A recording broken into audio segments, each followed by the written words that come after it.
Okay, good morning guys. Today I'm gonna cook potato hash with bacon. Okay, so these are all the ingredients. We need salt, black pepper, garlic, onions, chopped bacon, butter, and then my hash is supposed to be shredded.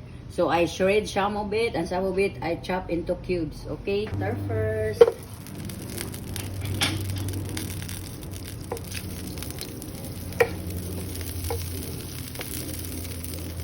And then saute the garlic.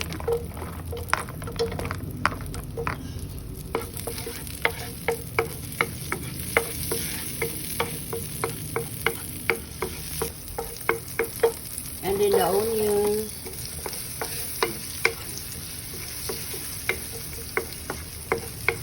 So I do the cubes first.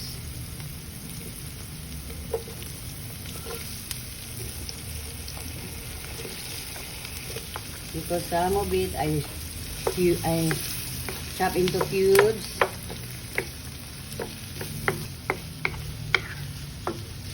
This one brown. Okay. Okay guys, add a shredded guys. Okay. Okay guys.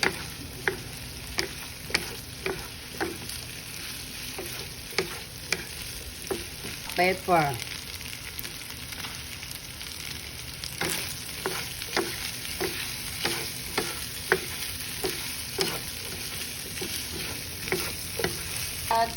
I love that there's a cubes, but I make more cubes than the shredded because I love the cubes.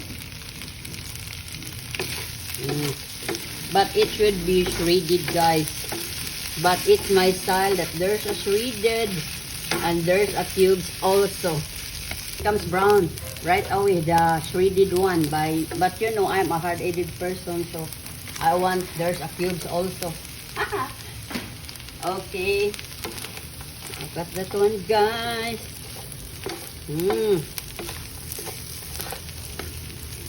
It's super yummy guys.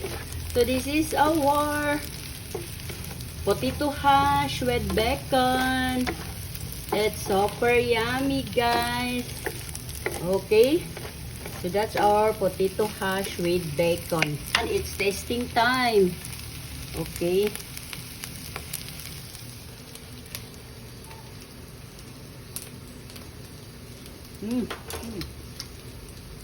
That's yummy. Okay guys, that's super yummy. Oh. Our potato hash with bacon.